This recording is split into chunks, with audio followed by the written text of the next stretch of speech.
Donnelly reported the legend of the hermit, a holy man who sought solitude in its most pure form.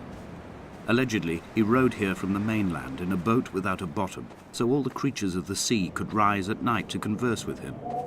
How disappointed he must have been with their chatter. Perhaps now, when all that haunts the ocean is the rubbish dumped from the tankers, he'd find more peace.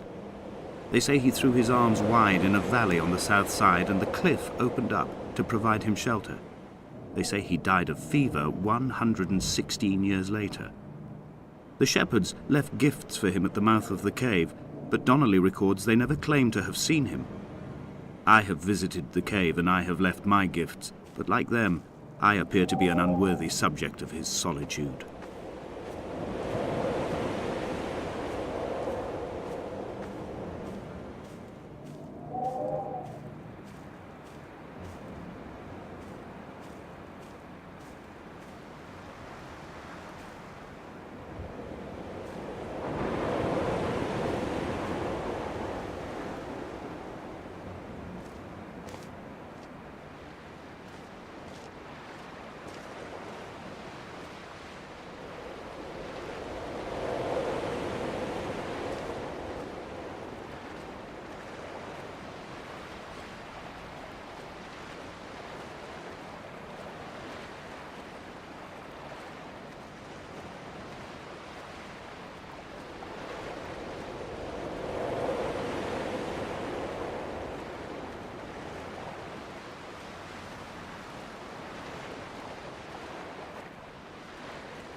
Those islands in the distance, I am sure, are nothing more than relics of another time, sleeping giants, somnambulist gods laid down for a final dreaming.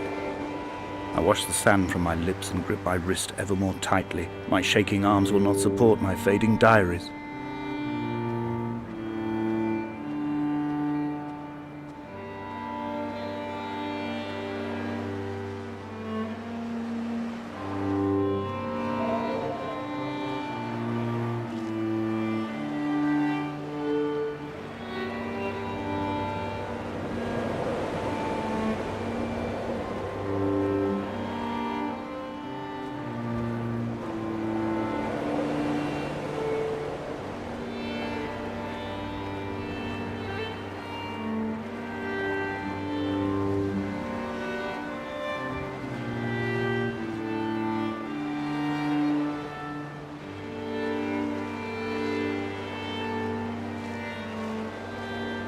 I have found the ship's manifest, crumpled and waterlogged under a stash of paint cans.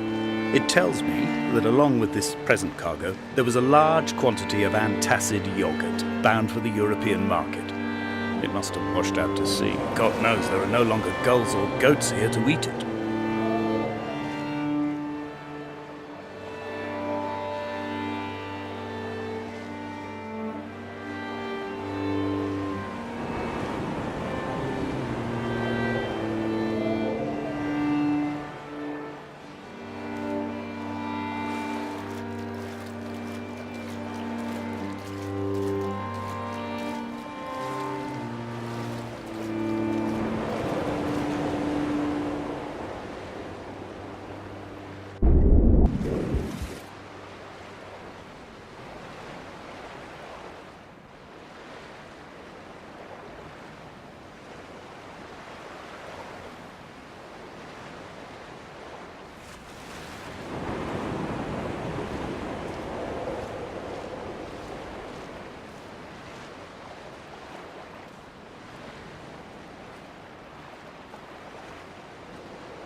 A wonderful sight.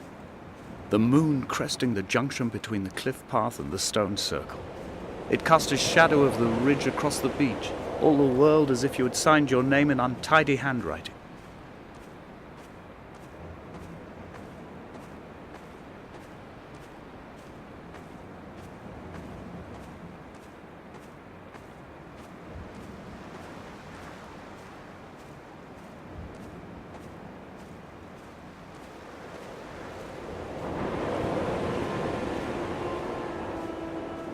When someone had died or was dying, or was so ill they gave up what little hope they could sacrifice, they cut parallel lines into the cliff, exposing the white chalk beneath.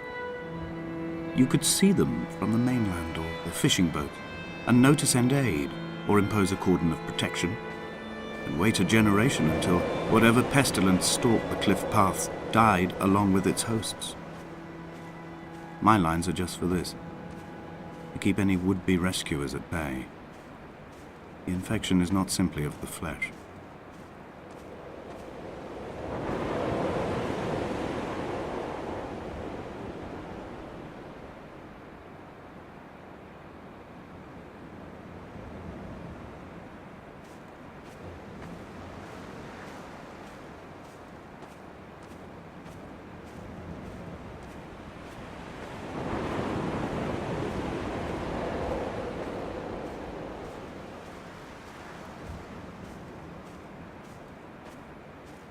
I quote directly, "A motley lot with little to recommend them.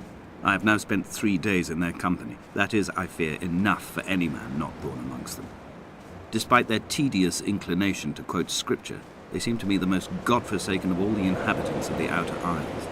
Indeed, in this case, the very gravity of that term, forsaken by God, seems to find its very apex. It appears to me that Donnelly, too, found those who wander this shoreline to be adrift from any chance of redemption. Did he include himself in that, I wonder?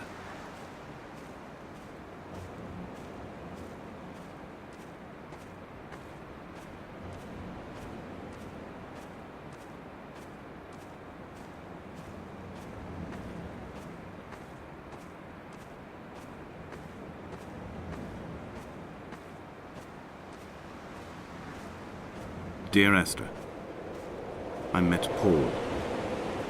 I made my own little pilgrimage. My Damascus, a small semi-detached on the outskirts of Wolverhampton. We drank coffee in his kitchen and tried to connect to one another.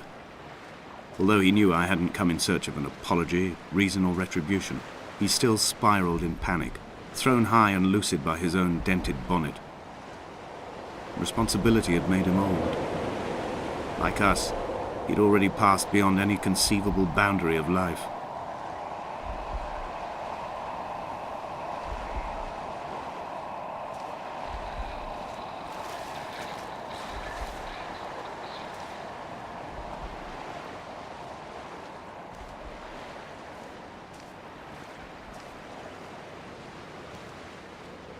This hermit, this seer, this distant historian of bones and old bread, where did he vanish to?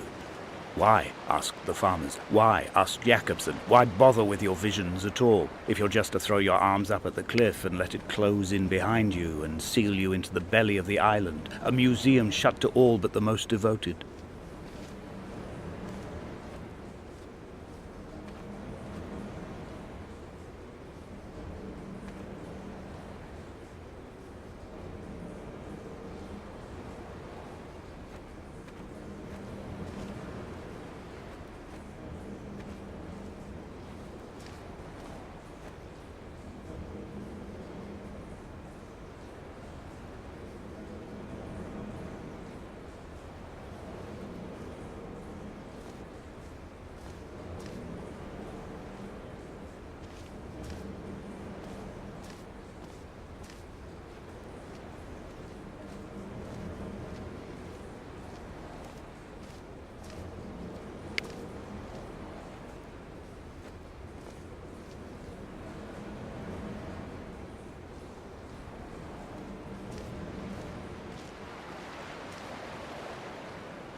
I've become convinced I am not alone here, even though I'm equally sure it is simply a delusion brought upon by circumstance.